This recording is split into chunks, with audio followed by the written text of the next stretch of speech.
तुषारहार धवला या शुभ्रवस्त्रावृता या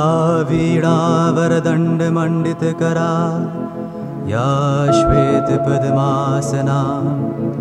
या ब्रह्माच्युतशङ्करप्रभृतिवीरदेवै सदा वन्दिता सा मां पातु मीरा भगवती निःशेषजाड्यापहा। ॐ सर्वगणे सर्ववरदे सर्वदुष्टभयङ्करी सर्वदुःखहरे देवी महामीरा नमोऽस्तुते। सिद्धिबुद्धिप्रदे देवी भुक्तिमुक्तिप्रदायिनी मन्त्रमूर्ते सदा देवी महामीरा नमोऽस्तुते। आद्यन्तरहिते देवी आद्यशक्ते महेश्वरी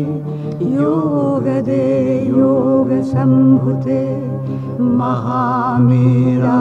नमोऽस्तुते महामीरा नमोऽस्तुते।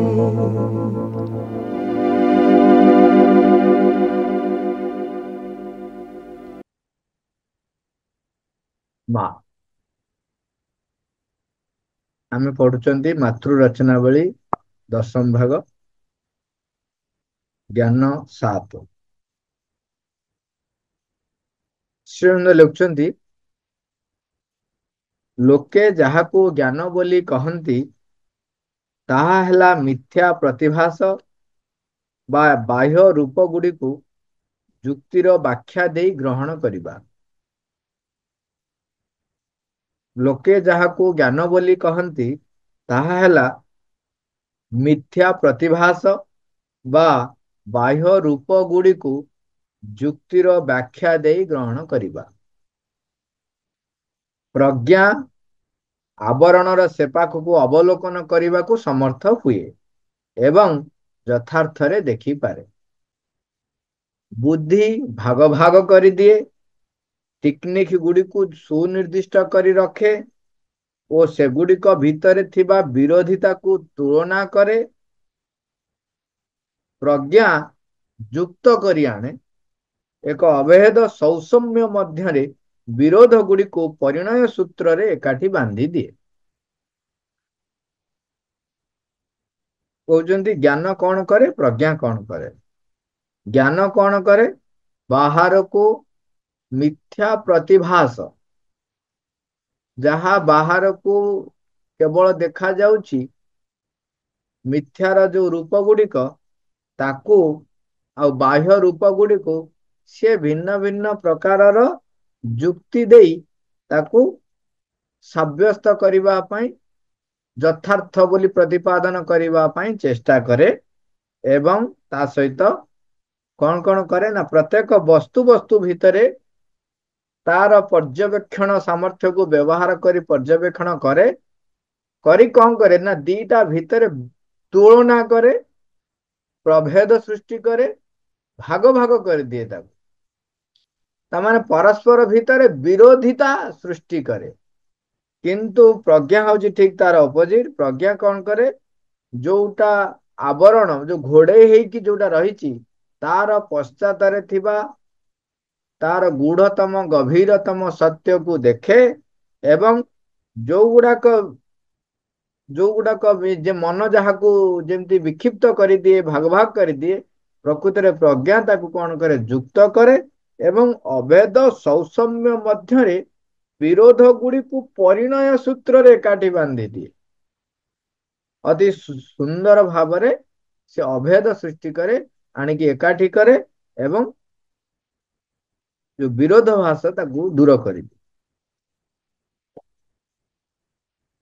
माँ तार वर्णना वर्णना कर सरल भाव माँ कहते मनुष्य मानकर चारि पाखरे बेले बेले सेमानक निज भितर जहाँ सब घटू थाए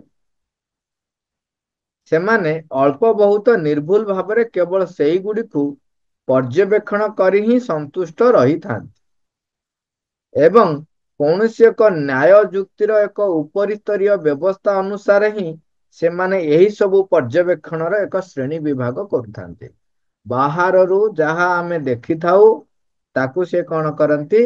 उपरी स्तरीय व्यवस्था अनुसार ही ताकू देखती एवं सही अनुसार तार यथार्थता प्रतिपादन करते एटा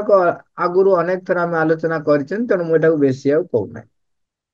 एवं ताकू से माने कौन कहती ताकू संगठन बोली कहती आउ ज्ञान बोली कहती से माने केबे भी एक कथा भाबी न थांती जे जो गुड़ा को से देखुचंती जहा को स्पर्श करुचंती जहा को अनुभव करुचंती बा अंगे निभाउचंती सेगुड़िक जे प्रकृत सत्य नुहे सेगुड़िक जे केवल एक मिथ्या प्रतिभास से कथा से बुझी पारंती नहीं आपण कालीसी लागिबा बा मंगला माँ लागिबा एगुड़ाक देखिथिबे बेले बेले देखिथिबे का भितरे प्रेत बा भूत सवार हवा भी देखिथिबे एवं जेतेबेले भूत बा प्रेत सवार हेई थांती आपण देखिथिबे जे गोटे गरारे पानी भर्ती हेइथिबो जहाकू कि साधारण अवस्था सी हाथ भी टेकिकी नहीं पारिबो नहीं किंतु सेई समय रे से दांतरे कामुड़िकी तमाने पाटीर साहाय्य रे बा दांत साहाय्य रे गराक जाकर पानी को से टेकी नहीं गिरी अनेक दूर पर्यंत चली जाए जोड़ा कि साधारण अवस्था रे थिला बेले से निजे गोटे हाथ रे बा दी हाथ लगे कि टेकी पारिबो नाही तार सेतक बल न थाए एवं जेतेबेले कालीसी लागि थांती बा मंगला माँ लागि थांती सेतेबेले देखिबे से अनेक कथा जहा आपण देखि नथिबे ता से कहि दियन तेबे एठी बाहर को जोटा देखा जाउची सेगुड़ाक सत्य ना ता पश्चात आउ किछि अछि एटा सहज कथा को जेठी चिरंतन सत्य बा शाश्वत सत्य कथा कहउनी माने साधारण भाव रे भी आमे जो बाहर देखुचंती ताको कौन कहबे जो पिलाटीए गराटीए उठे पारिबनी पानी रे भर्ती